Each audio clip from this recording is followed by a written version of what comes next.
and welcome to the next Networking Knowledge Unleashed. I wasn't sure we'd make it to a second one, Dave, but we got some really nice feedback on the first one, so I thought, do you know what? It's actually worth us doing this. So if you're joining us, thanks for joining us. There's no ulterior motives here. It's just me and Dave, two guys just sharing best practice, sharing our knowledge.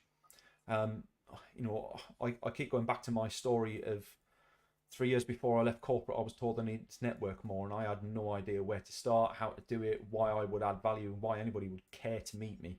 Um, and now, I've got a huge number of followers on LinkedIn, and I know a good chunk of those people, and I know them really well. And anybody who's had time for a one-to-one with me knows, like, it's a two-way journey, right? Like I give as much as I get, and I want to help other people get in that journey and understand what's possible with networking, because and nobody knows that power more than you, Dave, right?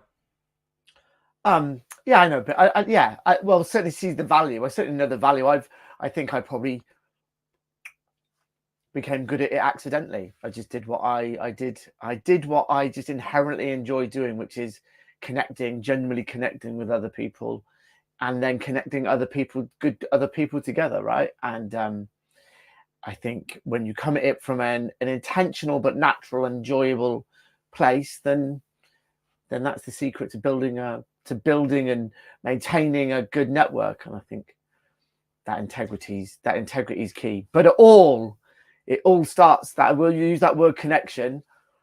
And you so rightly pointed out today's theme, I think, was one that you came up with, wasn't it, Paul? Around conversations, that thing that I suppose I just find natural to do, and I think you clearly find natural to do, is having the right conversations with people.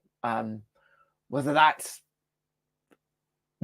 in an event, which some people will immediately go to a network, or just when you're having one-to-ones with people, whenever you're, because we're always networking, aren't we?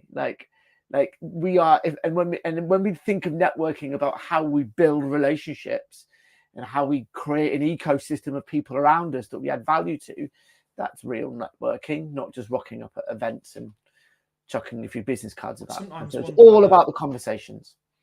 I sometimes wonder whether the word networking just gives people a false understanding of what it is that we're actually talking about.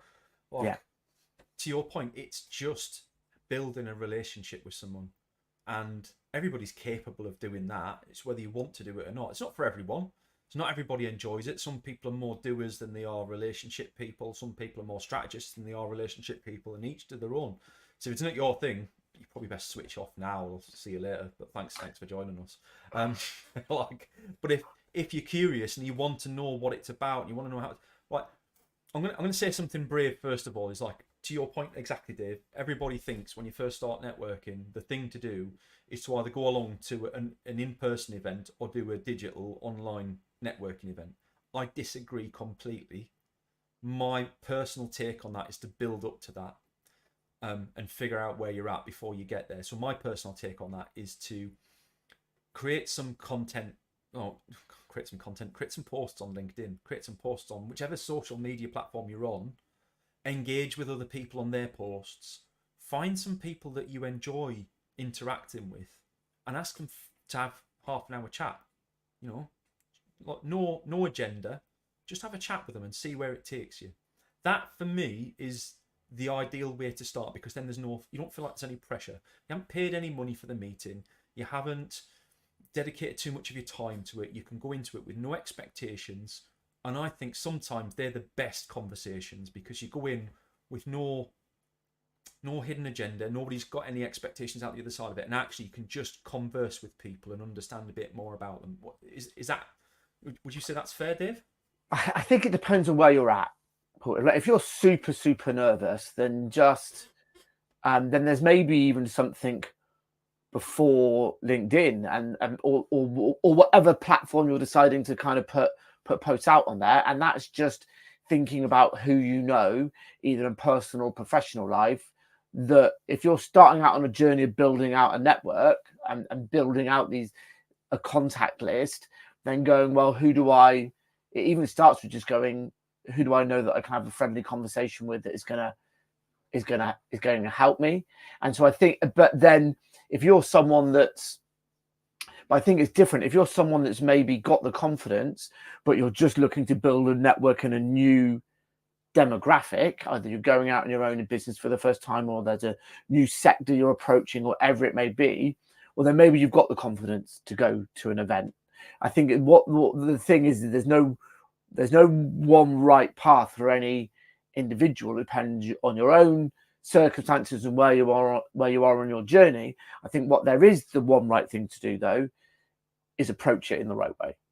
I think that's the common thread. How you physically go about doing it, it depends on you. Depends on you. And one thing I do want to pick up on, something that you said there was about agenda. And I agree about no hidden agenda, but that we should do things intentionally. Still, though, intentional is a word that I've been using so much this year, and I'm going to keep using it. And because even if your intention for that event or that conversation, is to styling out how unprofessional I was about not keeping my phone on silent there. I've got to bring it up. Is just to build your knowledge. Maybe it's for that person on the call to introduce you to someone else who's good to speak to, right? Like if you're just building out a network in a certain space. So I think it's fine to have one thing that you want to get out of that conversation, even if that is just to build your knowledge and be aware of other places to go and find more knowledge, right?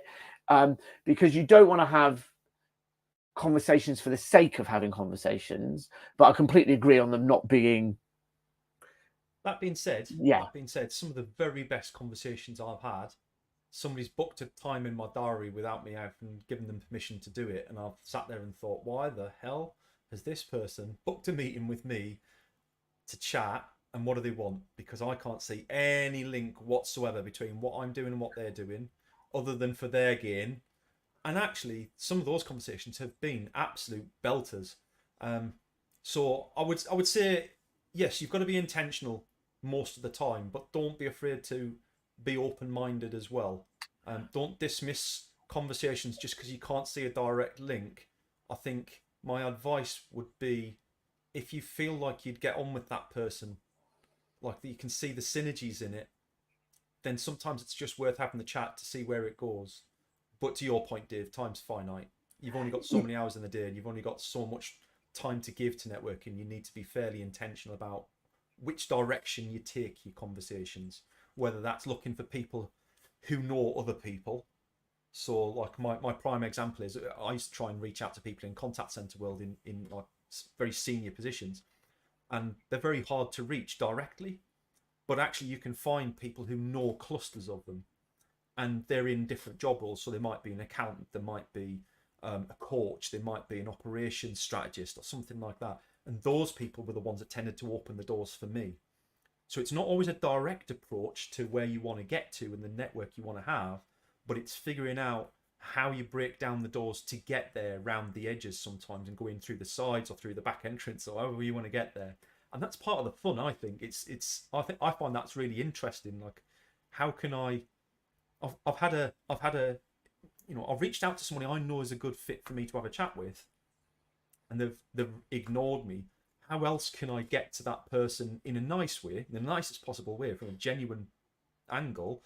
How else can I open a door to them so that we can actually have a chat? And I've never disappointed that person, never ever, because like once I get that connection, it's like brilliant. I am definitely going to make this work because I've had to work really hard to get this connection in the first place.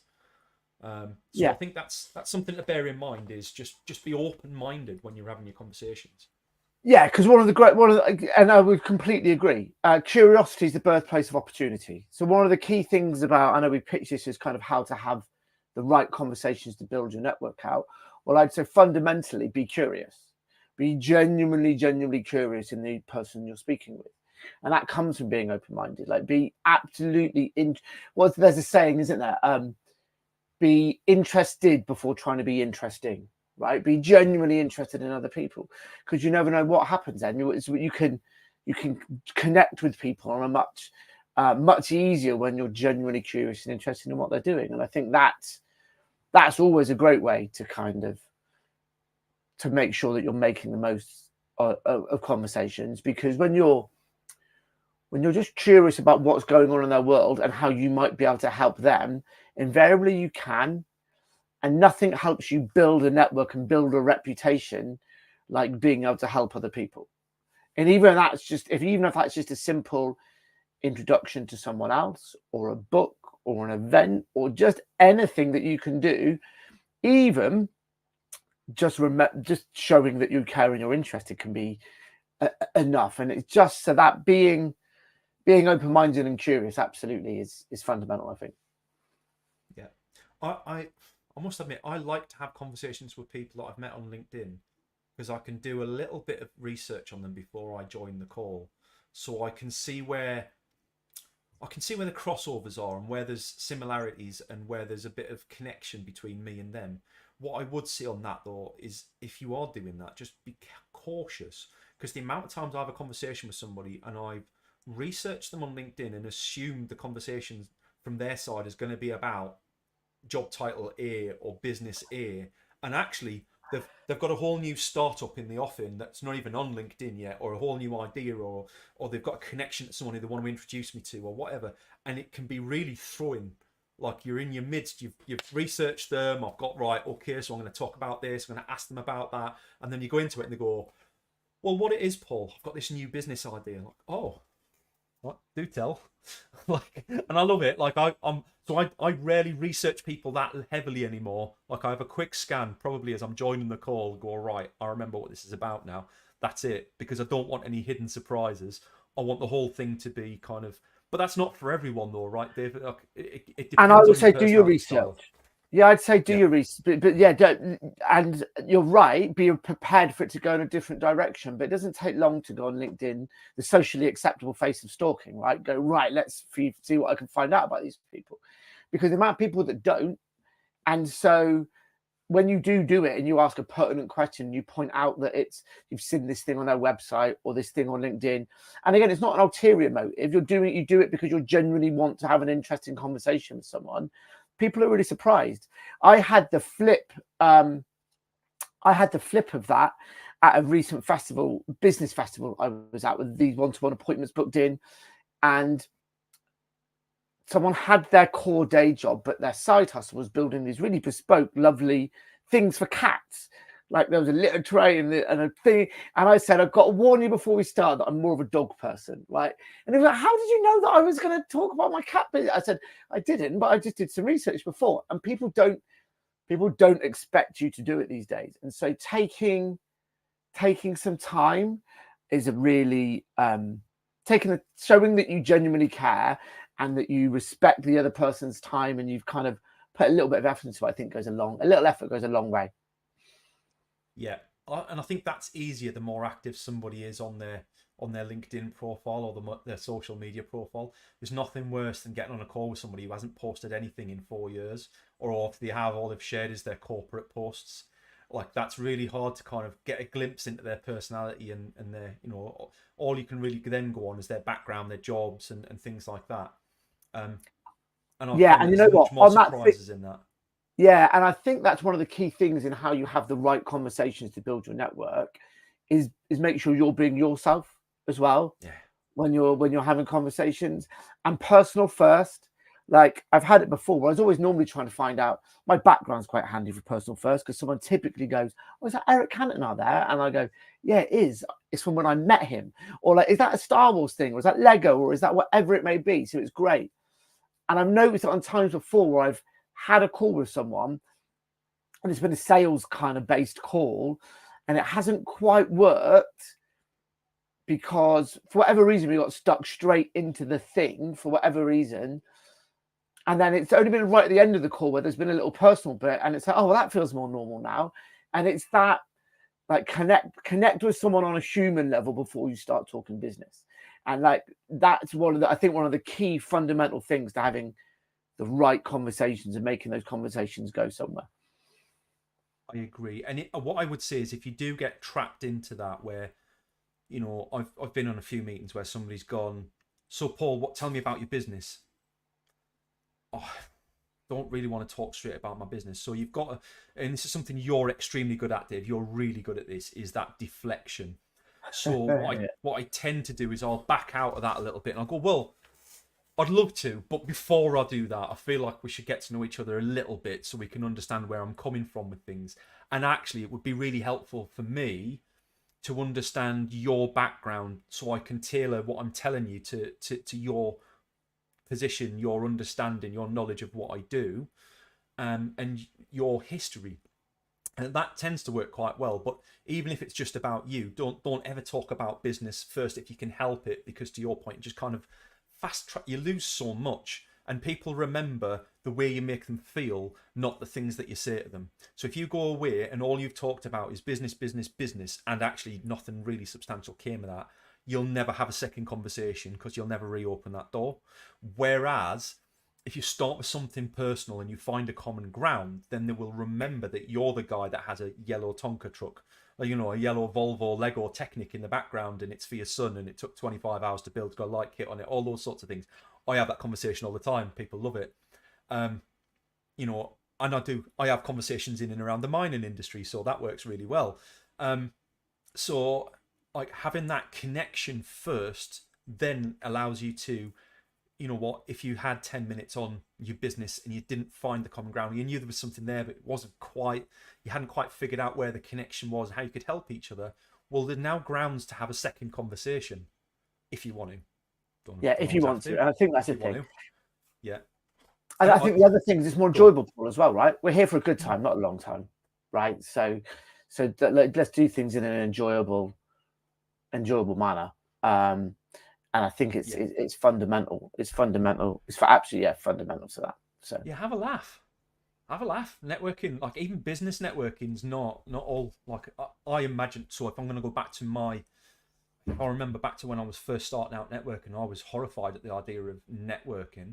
I didn't call it networking for the longest time because I was afraid of what networking was. So I was just having meetings with people. And I was just trying to make people. Paul, I've got someone like literally banging at my back. So give me 2 seconds. Like literally 2 seconds. I do not know what's going on here. 2 seconds, mate. Sorry, everyone live. It's all good. It's all good, Dave. So yeah, I'll take over whilst Dave's figuring out who's trying to demolish his shed. It's the beauty of doing things live. So like I said, have a bit of fun. But yeah, seriously, you don't need to be funny, but you can have fun. Or like be a bit self-deprecating. You know, I'm bald. I own that quite well. Are you all right, Dave? Nobody? Oh, hang on, we can't hear you now.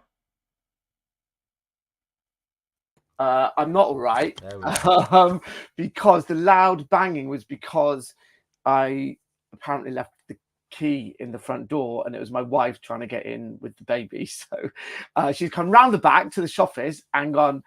So no, I'm not all right, people. There we go. The joys of home working.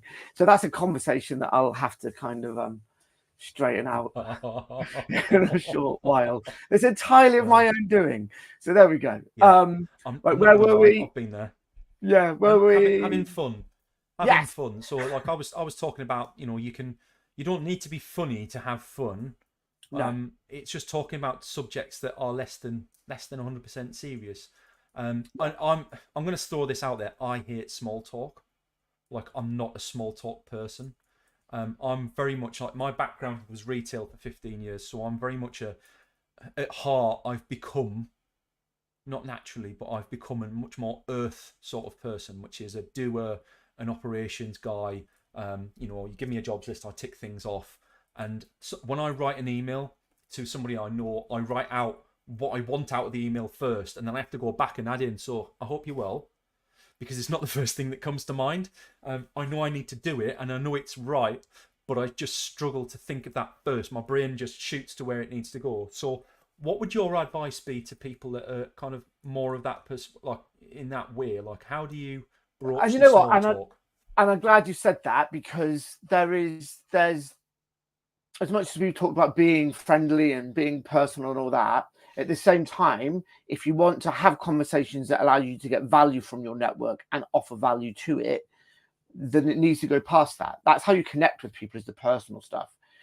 How you and online particularly. I know no one likes direct sales messages that are all spammy, but equally when someone I doesn't know starts trying to have too much of a conversation with me, I'm like, get to the point. Like do it in a nice way, value add way, but like I'm not here to I've got loads of friends, like in work life and home life and everything else. Like maybe we could be friends. I'm not saying I don't want more kind of thing, but like if you're doing cold outreach type conversations, then there is that get to the point in a nice, friendly way.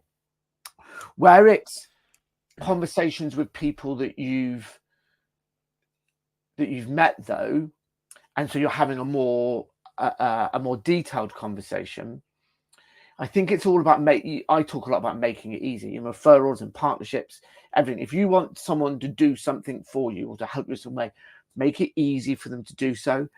And so being specific, like either you being specific about what you do, so you've got clarity, so there's clarity around you. You don't want that person going away confused.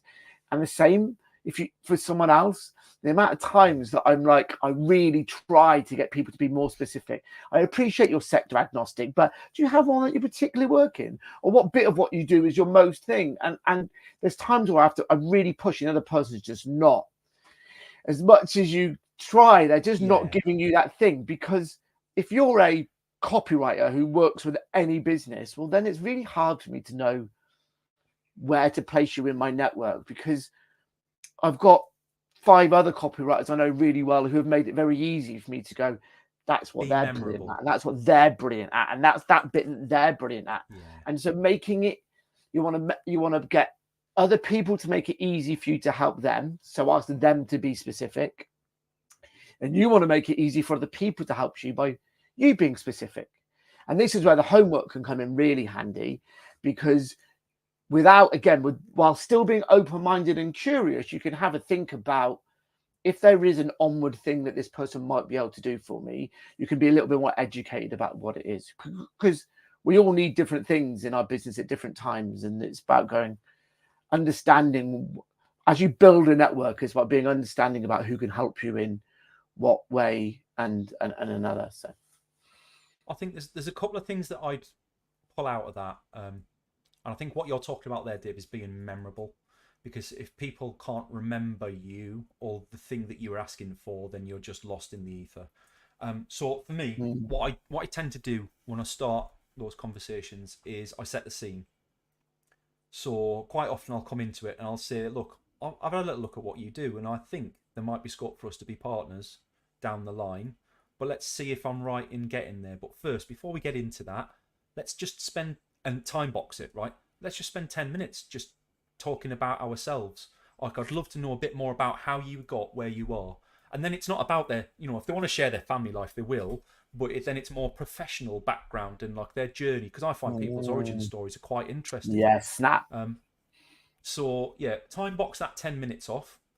And when it gets to 10 minutes and one of you's still talking a bit, or 15 minutes is fine, because you've still got another 15 minutes in a half-hour conversation to go, right, well, what I'm looking for is X, Y, and Z. And if it's me, like what always used to happen to me when I first started out was, so Paul, tell me, how can I help you?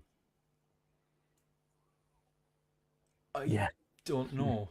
It's just nice to know you. And the other, it's two sides, because one, you haven't quite figured out what you want ahead of that meeting, or who you need to be connected to, and you're not being intentional enough about it.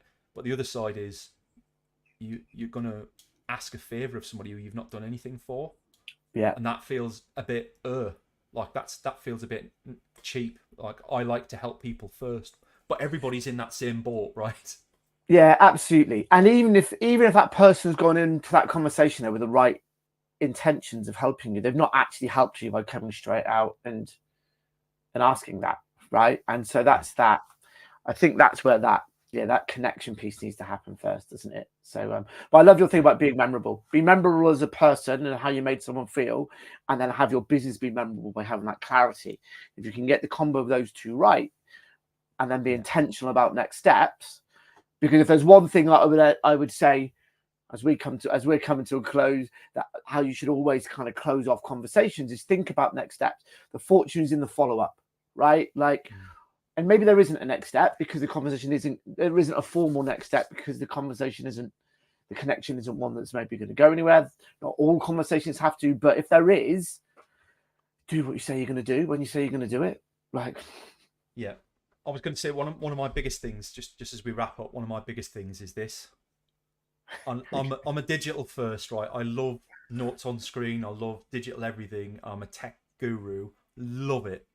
But this is what keeps me honest with networking. So I have a book, I have a pen, and every time I have a meeting with someone, the left-hand page of that page that's open, that is for all my networking conversations, whoever I can help, who I'm going to connect them to, why I'm going to connect them.